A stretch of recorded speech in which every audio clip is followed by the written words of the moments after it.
Bismillahirrahmanirrahim. Assalamualaikum warahmatullahi wabarakatuh. Teman-teman Telegram Jurus Ya Rasulullah, semoga Allah memuliakan Anda semua hari ini. Baik, Alhamdulillah kita akan lanjutkan pembahasan saya di Instagram, tapi ini pembahasannya agak lain ya.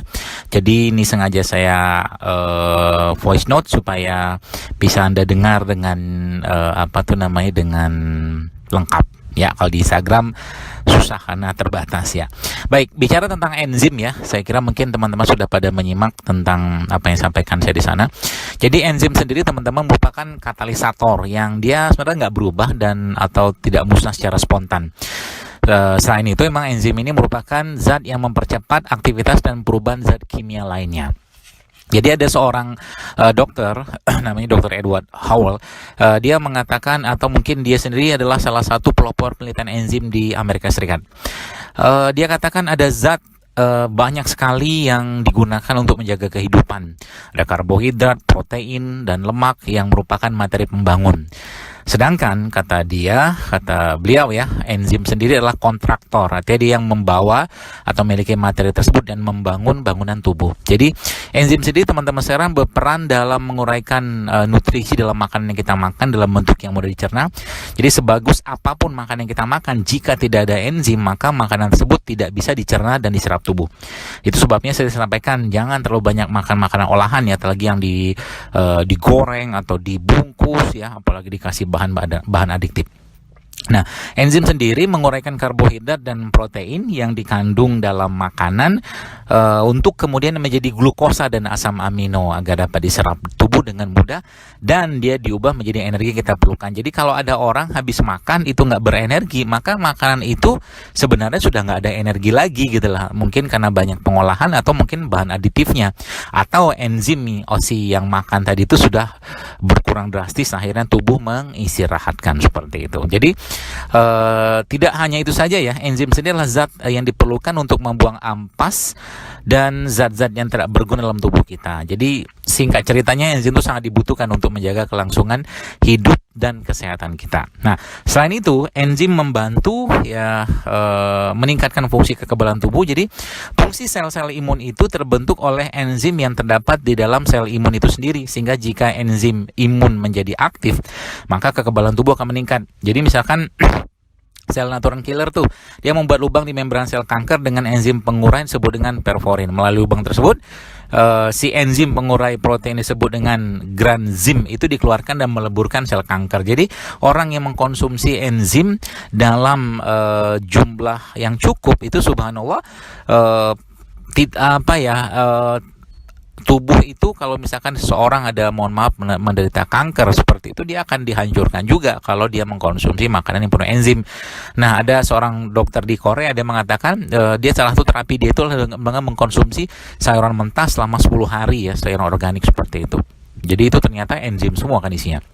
Jadi enzim juga teman-teman sekalian dia digunakan untuk mengantarkan oksigen dan karbon dioksida. Jadi enzim yang terdapat dalam sel darah merah itu dia menyatukan oksigen ke hemoglobin sel darah lalu mengantarkannya ke sel. Jadi ketika oksigen dihasilkan diantarkan ke sel, hemoglobin menjadi kosong, dan kali ini enzim yang terdapat dalam sel darah merah menyatukan karbon dioksida ke hemoglobin lalu mengirimkannya atau mengalirkannya melalui jalur darah dan akhirnya dia mengirimkan ke paru-paru melalui jantung. Jadi subhanallah, enzim itu fungsinya banyak banget ya. Dia juga berperan mengurai zat beracun ya, kemudian zat beracun oksigen ke hemoglobin sel darah lalu mengantarkannya ke sel. Jadi ketika oksigen dihasilkan diantarkan ke sel, hemoglobin menjadi kosong, dan kali ini enzim yang terdapat dalam sel darah merah menyatukan karbon dioksida ke hemoglobin lalu mengirimkannya atau mengalirkannya melalui jalur darah dan akhirnya dia mengirimkan ke paru-paru melalui jantung. Jadi subhanallah, enzim itu fungsinya banyak banget ya. Dia juga berperan mengurai zat beracun ya, kemudian alkohol ya, obat-obatan dan ampas makanan ya, mungkin makanan-makanan yang sudah tidak ada enzim lagi ya, makanan olahan atau digoreng terlalu lama seperti itu. Nah, masalahnya adalah kurangnya enzim pada manusia milenial atau manusia muda zaman sekarang ini sebagian besar disebabkan oleh tingginya asupan makanan hewan ya, daging-dagingan tanpa ada aktivitas yang cukup dan makanan olahan yang mengandung sedikit sekali enzim, bahkan nggak ada, isinya cuma bahan kimia saja. Jadi ketika tubuh menyerap makanan-makanan seperti itu, enzim dalam tubuh akan habis. Apalagi makanan yang dibangun atau ditanam dengan pupuk-pupuk kimia, pestisida seperti itu akan menjadi penyebab kekurangan enzim. Selain itu, keletihan berlebih, stres, dan kekurangan waktu istirahat juga bisa mengurangi enzim dalam tubuh kita. Stres ya juga termasuknya menguras enzim juga. Baper-baperan juga menguras enzim. Nah, jadi ceritanya ketika ada seorang profesor di Amerika Serikat mengikuti dia cerita tentang suatu cerita enzim ini, itu dia profesor menyatakan bahwa enzim itu pendukung nutrisi. Jadi ketika seseorang menggunakan pupuk-pupuk kimia ya, maka sebenarnya enzim dalam sayuran atau dalam buah-buahan tadi sudah habis, hampir sebagian habis ya, terkuras semua. Jadi memang beliau menyarankan jangan menggunakan pupuk kimia ya. Berat nanti dicernanya tubuh karena enzimnya sudah nggak ada. Jadi penerapan menu makanan yang organik seperti inilah, organik itu maksudnya nggak ditanam dengan pestisida ya. Makanya saya sering sampaikan ke teman-teman, yuk bagaimana Anda bisa punya tanaman buah sendiri, sayuran sendiri di rumah ya. Mudah-mudahan Allah kasih rumah yang luas ya buat kita, atau mungkin kita pakai hidroponik juga bisa. Ya. Nah, belakangan ini itu ternyata banyak sekali diperkenalkan bahan-bahan yang berhubungan dengan enzim atau cuka sebagai hasil fermentasi. Tapi juga kita perlu tahu ya, perlu dicek juga apakah bahan-bahan tersebut itu memang benar mengandung enzim ya, gitu ya teman. Jadi kita juga nggak langsung percaya saja gitu ya.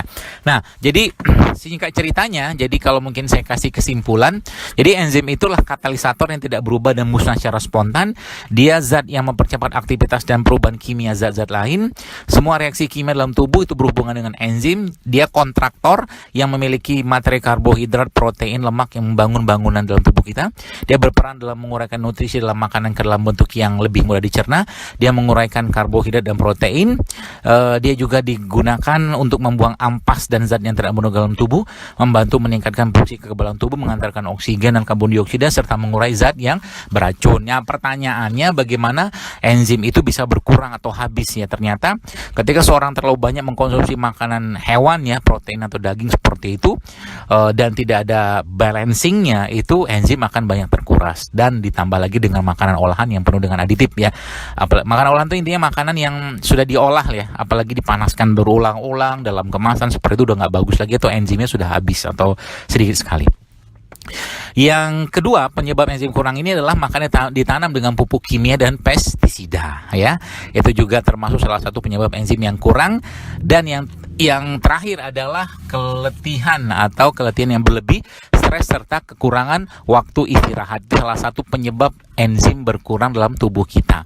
Nah, bagaimana Rasulullah SAW mengajarkan kepada kita? Ternyata kita bisa membuat enzim baru dengan cara apa? Dengan cara berpuasa. Jadi ketika asupan makanan nggak ada, tubuh meregenerate lagi sel-sel untuk menghasilkan